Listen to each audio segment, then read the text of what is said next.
kinundena ng iba't ibang opisyal at ahensya ang AI-generated video na inilabas ng state media ng China.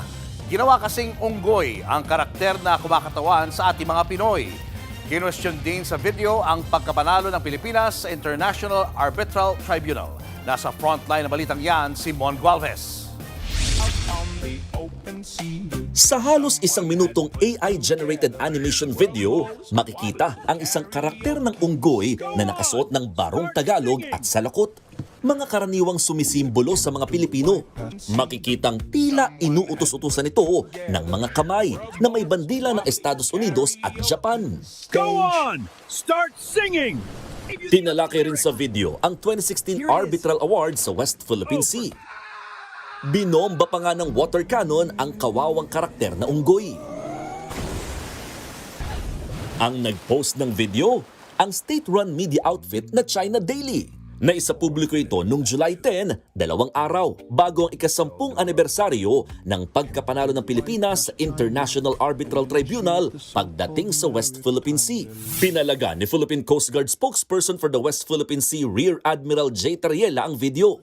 Hindi raw katanggap-tanggap ang ganitong pangahamak sa mga Pilipino. This is a racist behavior ng People's Republic of China. Itong pagmamak sa lahi natin bilang Pilipino at para sabihin unggoy tayong lahat, this is unforgivable at hindi dapat ito palagpasin. Tingin ni Tariela, hindi rin makakatulong sa China ang inilabas na video pagdating sa pananaw ng international community. Ang sinisira ng China sa ganitong mga gawain nila is not actually the Philippines image, but their own image. Ngayon, alam na ng buong mundo kung ano ang ginawa nilang racist na depiction ng Filipino people. Mas ginalit nila ang Filipino, mas binigyan nila ang dahilan ng Pilipino para tindigan ang ating karapatan sa West Philippine Sea. Mariin din itong kinundina ng Department of Foreign Affairs. Hindi nila ikinatuwa ang pagsasalarawan sa mga Pilipino bilang unggoy. Labis do itong nakakainsulto at nakababahala. Naghain na raw ng diplomatic protest ang DFA bilang pagkondena sa video. Kahit si Defense Secretary Gilbert Chodoro, inalmahan ng video. Ang pangungutya raw sa 2016 Arbitral Award bilang propaganda ay nagpapakita umano ng kawalan ng moralidad at kredibilidad ng China.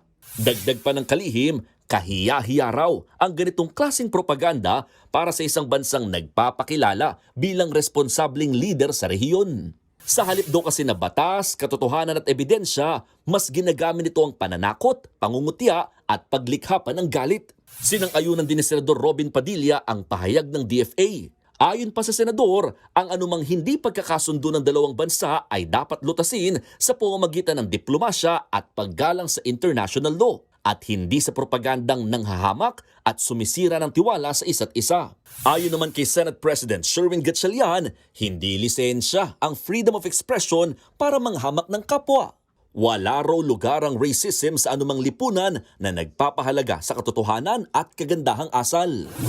Sabi ng ilang eksperto, hindi na bago ang ganitong estilo ng China na tila idinadaan ang information warfare sa digital battlefield. Sa katunayan, mga nasa 2 hanggang 3 taon na raw nakararaan nang gumamit naman ng China ng mga caricature at iba pang kaparehong propaganda.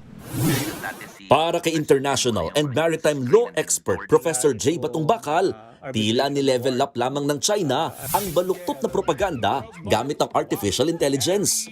Mas lumalabas daw tuloy na tila dehado pa nga sa laban ng China. I think it reeks of desperation. Alam nilang hindi yon na pinaniniwalaan ng mga ibang bansa. No? Kaya parang dahil hindi sila hindi nila kayang i-argue yung kanilang point with reason, no? Gumagamit sila ng mga ganyan na parang emotional and ad hominem na argument.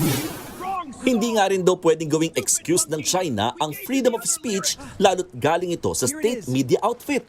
Ibig sabihin, alam ng gobyerno nito ang inilabas na video. It is a semi-official statement. That's one. Second, yung ganyang action at portrayal that violates international law, no? Dahil in international law, no, especially after World War II, merong tinatawag na General Assembly Resolution on Friendly Relations between States. Yung pangungutya at pagmamaliit sa ibang bansa, no? Definitely hindi yan asta ng isang responsable na estado. Nauna nang hiniling ng DFA at ng Philippine Embassy sa Beijing na i-take down o burahin ng post. Pero wala pang tugon dito ang China o kahit ang Chinese Embassy rito sa Pilipinas. Nagbabalita mula sa Frontline, Mon Gualvez, News 5. Mga kapatid, Julius Babaw po. Para sa komprehensibo at makabuluhang balitaan at talakayan, mag-follow at mag-subscribe na sa social media pages ng News 5.